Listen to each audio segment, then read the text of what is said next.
उसे ब्रह्मांड के रहस्य की चाबी कहते हैं। हमने अभी इसकी खोज की है और इसने पूरी तरह सबके होश उड़ा दिए हैं। उसमें नई टेक्नोलॉजीज की खोज होगी। हम एक विशाल अनजान जगह पर जा रहे हैं, क्या मालूम हमें वहाँ पे क्या मिल जाए। और शायद दुनिया की आज तक की सबसे अहम वैज्ञानिक खोज होगी। उससे हम दुनिया को एक नए नजरिए से समझना शुरू कर पाएंगे। क्या गॉड पार्टिकल नाम की ये चीज बता सकती है कि हमारी शुरुआत कैसे हुई? और क्या इससे जुड़े सुराग ये इशारा करते हैं कि हजारों साल पहले एक्स्ट्रा टेरेस्ट्रियल जीव हमें इसकी अहमियत समझा कर गए थे? हम इसकी मदद से यूनिवर्स में हमारी अहमियत जान सकते हैं और शायद टेलीपोर्ट और टाइम और स्पेस में सफर भी कर सकते हैं।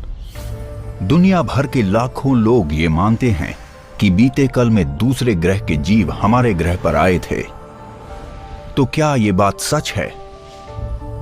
क्या सच में प्राचीन एलियंस ने हमारे इतिहास को बदला है? अगर ऐसा है तो क्या इस बात का सबूत गॉड पार्टिकल की खोज में मिल सकता है?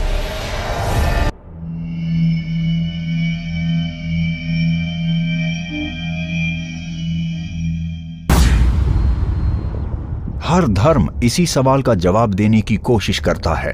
हमारी शुरुआत कैसे हुई? इंसानियत के जन्म के वक्त से ही फिलोसोफर्स, साधु और पुजारी हमारी शुरुआत के बारे में सोचते आए हैं। विज्ञान ने हमेशा ये बात जानने के लिए सबूत ढूंढने की कोशिश की है। विज्ञान और धर्म दोनों ही कुछ बुनियादी नियमों के सहारे इस सवाल का जवाब ढूंढते हैं। विज्ञान में वैज्ञानिक तरीके होते हैं और धर्म में उसी सवाल का जवाब देने के लिए अलग नियम होते हैं। धर्म ये मानता है कि दुनिया में ईश्वर या देवता होते हैं। धर्म हमें दुनिया को अलग नजरिए से देखना सिखाता है और विज्ञान एक अलग नजरिए से देखना सिखाता है। हाँ, इन दोनों ही नजरियों में काफी कुछ बातें थोड़ी बहुत एक जैसी हैं। विज्ञान और धर्म देखा जाए तो दोनों सच की तलाश करते रहते हैं। उनकी फिलॉसफी भी यही कहती है। दोनों हमारी शुरुआत के बारे में बात करते हैं, जैसे कि बिग बैंग या सृष्टि का जन्म होना या फिर जेनेसिस। ये सब एक ही रास्ते पर चल रहे हैं, यानी कि विज्ञान, धर्म और फिलॉसफी सब एक ही चीज की तलाश कर रहे हैं। ये देखकर मुझे आइंस्टाइन का सवाल याद आता है। जब ईश्वर ब्रह्मांड बना रहे थे तब वो क्या सोच रहे थे? अगर विज्ञान और धर्म दोनों हमेशा से एक ही सवाल का जवाब ढूंढ रहे हैं, तो ऐसा क्यों लगता है कि दोनों में कोई ताल्लुक नहीं है? क्या सच में ये दोनों एक दूसरे के खिलाफ हैं? विज्ञान कभी भी दुनिया में ईश्वर के होने के बारे में बात नहीं करता और इसीलिए ईश्वर के होने की संभावना बनी रहती है। तो हो सकता है कि ईश्वर ने ही यूनिवर्स को बनाया है, हो सकता है ईश्वर ने ही बिग बैंग करवाया हो। प्राचीन जमाने में फिलोसोफर से वैज्ञानिक हुआ करते थे। सबूतों के जरिए रिसर्च करने और धार्मिक सोच से थ्योरीज बनाने वाले दोनों वैज्ञानिक माने जाते थे। सभी गहरी सोच रखने वाले लोग दुनिया को समझने की कोशिश कर रहे थे। अब हम इन दोनों को दो अलग धारणाएं मानते हैं। अगर हमें सच में धर्म और विज्ञान के बीच की दूरी कम करनी है, तो हमें ये मानना ही होगा कि धर्म को एक वैज्ञानिक नजरिए की जरूरत है और विज्ञान थोड़ा सा धार्मिक नजरिया अपना ले तो उसे फायदा ही होगा। मतलब ये नहीं है कि वो धार्मिक कहानियों को सच माने, लेकिन धर्म को समझने की कोशिश करे और जिसे वो सिर्फ कहानियां मानता है, ये जानने की कोशिश करे कि क्या उसमें कोई सच्चाई भी है। वो खोज करे और सच्चाई जानने की कोशिश करे। जिस तेजी से टेक्नोलॉजी के मामले में हम आगे बढ़ रहे हैं, क्या हम अपनी शुरुआत का सच जानने के करीब आ रहे हैं? क्या हमें यह पता चलने वाला है कि हम यूनिवर्स में अकेले हैं या नहीं? कुछ लोगों का मानना है कि हाल ही में हुई एक बड़ी वैज्ञानिक खोज हमें इस सच को जानने के काफी करीब ले जा सकती है।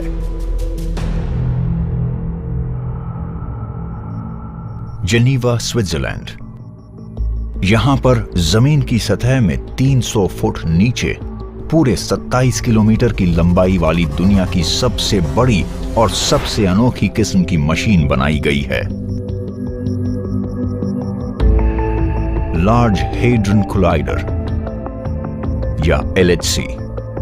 इसमें छोटे छोटे प्रोटॉन्स को लगभग 108 करोड़ किलोमीटर प्रति घंटे की रफ्तार से टकराया जाता है। इसलिए LHC में इतनी एनर्जी पैदा होती है कि कुछ लोगों को डर है कि इसमें एक ब्लैक होल पैदा हो सकता है जो पूरी धरती को निगल सकता है। ये लार्ज हेड्रॉन कोलाइडर इंसानों के लिए एक बहुत बड़ी जीत है। इसमें कोई शक नहीं है कि इंसानों के हाथों बना आज तक का सबसे अनोखा और ताकतवर डिवाइस है। इसमें जिस तरह दो प्रोटॉन्स को बेहद तेज रफ्तार से छोड़ा जाता है और एक दूसरे से टकराया जाता है, उससे ढेर सारी एनर्जी पैदा होती है और छोटे पैमाने पर वैसे ही हालात बनते हैं जैसे कि बिग बैंग की शुरुआत में पैदा हुए होंगे। ये एक तरह से वक्त में पीछे जाने जैसा है। बिग बैंग के वक्त में जब यूनिवर्स की शुरुआत हुई थी, हम यूनिवर्स की शुरुआत के वक्त में जाते हैं जब यहाँ उतनी ज्यादा एनर्जी पैदा हुई थी। जुलाई 4, 2012 के दिन LHC के जरिए हुई पहली खोज के बारे में जानने के लिए European Organization for Nuclear Research यानी कि सर्न के एक ऑडिटोरियम के बाहर हजारों लोग जमा हुए थे। ये इवेंट दुनिया भर में लाइव दिखाया जा रहा था और वैज्ञानिक ऐसी खोज के बारे में बताने वाले थे जो हमारी यूनिवर्स से जुड़े एक सालों पुराने रहस्य को सुलझा सकती थी। उस वक्त उस जगह पर कमाल का माहौल था। वो किसी आम फिजिक्स सम्मेलन या सेमिनार जैसा माहौल नहीं था। लोगों का मानना था कि एक बहुत बड़ी बात के बारे में बताया जाने वाला था, ऐसी बात जो बेहद अनोखी थी, और यही सच था। मैं तो बस यही कहना चाहूंगा कि हम वो कर सकते हैं।